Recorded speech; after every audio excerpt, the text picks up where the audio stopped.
Well, we appreciate you coming. I love this. I love the circles. This was fun. Appreciate you coming. But I would love for you guys to show that circle when you go over, if you go over this, or yeah, because I didn't see the circle. Right? Got it. So from our paradigm, that's where we should go. Who again is Muhammad asked to consult in Surah 1094, 21:7, for example? Who is he asked to consult? He's asked to come to those who our read the paradigm. Bible. Yeah. So he comes to us. It's not just the Bible. It's the Christians who read the Bible. So he's supposed to come to us. So we're the judge then? We're supposed to be able to say, no, it's not that you're the judge. You guys will say the content, and then the person who's seeing the content will be like, yeah, I see that aligns up. So then we say the content, and then the Quran is confirmed by the Bible, but the Quran also confirms the Bible. Yes, but again, like that's circular, dude. That's circular. That is circular. The textbook definition of circular reasoning. That's not circular. If I say that the Quran affirms the Bible and the Bible affirms the Quran towards truthfulness, how's that circular? That's not what you're saying. That's not what you're saying. That's what you just said. You're saying that you're pointing to places in the Bible that are confirming of the Quran, and then anywhere no, that's not. No, that wasn't his question. Ad hoc auxiliary additions to your theory. To ward off the disconfirmation. You have generated an unfalsifiable hypothesis, and therefore you can't actually count the confirmations from the Bible as evidence anymore, unless you just want to deny the principles of logic and math. His question was, does the Bible confirm the Quran and the Quran affirm the Bible? And I said, yes. That has nothing to do with what you were just saying. The point is that there's truths in the Bible that will confirm. It has everything to do with what I'm saying. Okay, right now. So when the Bible confirms the Quran, such as the Prophet, peace be upon him, being mentioned in there, and the Quran affirms the Bible, such as saying that the Quran, chapter 7, verse 157, says that the messenger is mentioned in there, how is that circular? Because again, it's going to, that's not in 1094 as you admitted earlier. That's not the immediate context. The immediate context is the revelations he has received. If he goes to the people of the book and consults them and finds that the Quran contradicts them, that's our point. He should doubt his revelations, not his prophethood. As you admitted earlier, that's not the context of 1094. The context is his revelations. If he goes to the people of the book, he needs to doubt them because they disagree in so many places. You just can't go, I was told to come to the people of the book. What do you mean they disagree in so many places? What do you mean they, You're admitting, you've admitted so many places. You've admitted they disagree in so many places when you said it's correcting. You said they're correcting. Yes, they're correcting material, but it doesn't mean, okay, I'm going to make it very clear. So the gospel is going to be the sayings of Jesus that have been morphed with these biographies. The point is that the sayings of Jesus within the four gospels are preserved in meaning, not absolutely, but there will be enough truth in there to guide you towards Islam. And one of the examples I gave was the banquet prophecy in Matthew 22. That's one of the truths that is confirmed in a hadith, actually. The meaning of it is confirmed, and that we can clearly see, I would believe that this is a better fulfillment of Islam rather than Christianity. How would you know that points to Islam without assuming Islam is already true?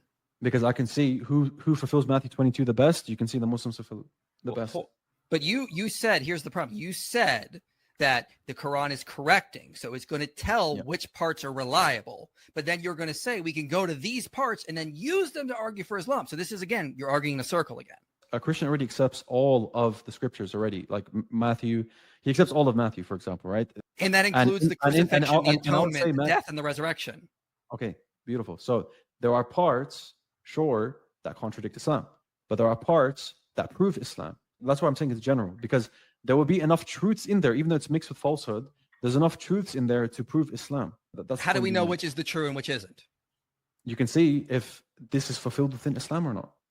Oh, so go again. The circular thing. No, okay. So because again, Islam. Do you believe in that? Okay, prophecy Hold Matthew on. 22. Again, you said the Quran is consciously correcting the scriptures, telling us what parts are reliable or not. Then you're saying we can go to the Injil and we can look at the Injil and go, well, this part agrees with Islam or this points to Islam. So we know that we can trust that and we can disregard things like the crucifixion, the death and the resurrection and the atonement theory. And then all of a sudden, again, it's just circular. The Quran is being used to pick out the parts of the Bible we can trust. And then those parts are being used to argue for Islam. That's a circle. No, brother.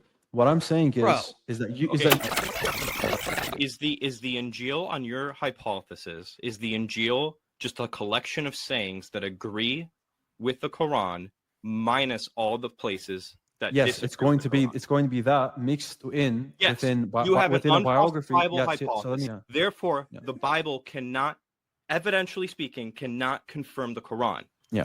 So there's enough truths mixed with the falsehoods that prove the significance of what I just said right there. It's not, because you accept those truths that are left within your book that proves Islam. Yes, including the ones that contradict Islam. That's our point.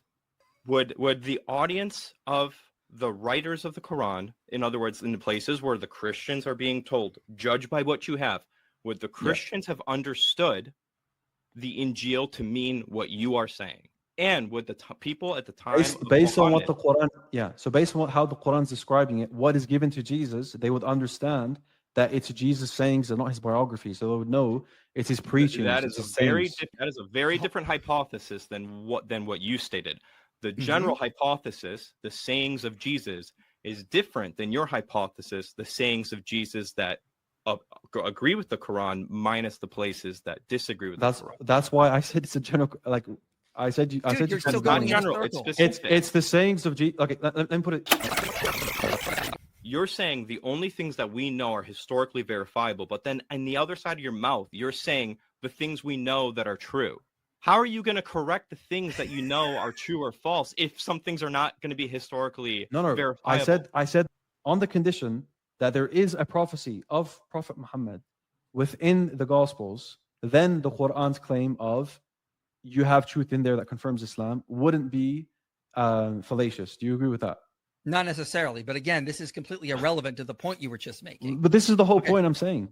What is the point you're trying to say? Because you've said the Quran is consciously correcting the Bible. Yeah. But then you've said we can go to the parts of the Bible that agree with the Quran and use that to argue for Islam. That by definition is circular. You're assuming the truth of the Quran and its ability to correct. No, because you already accept. Hold on, let me finish. You're assuming the Quran is already true and it's correcting, even though it never says that. And then you're going to those parts that don't need corrected. And you're saying we can use these to argue for the truth of Islam, to therefore confirm Islam and the Quran. That is by definition arguing in a circle. Okay. Well, we appreciate you coming. We should do this again sometime. Yeah. I love this. I love the circles. This was fun. Appreciate you coming. But I would love for you guys to show that circle when you go over, if you go over this, or because I didn't see the circle. Okay. Dean, we kind of did. I'll make a social media. Before I head out, can you just quickly say what the circle was? Go ahead. Again, the circle is quite clearly. Okay, you came into this stream and said the Quran is consciously correcting the prior scriptures. Then you said, there are parts of it that agree and there are parts of it that disagree. So you're saying the Quran, we can use the Quran as an authority to then go to the Christian scriptures, see what needs to be corrected, see what's good to go. The parts that are good to go, you say we can use to support the truth of Islam. So again, you have the Quran. It is correcting but confirming parts, and you can use the parts that it doesn't correct, the parts that it confirms, to then use to argue for the truth of Islam. You're going in a circle. But what was the circle?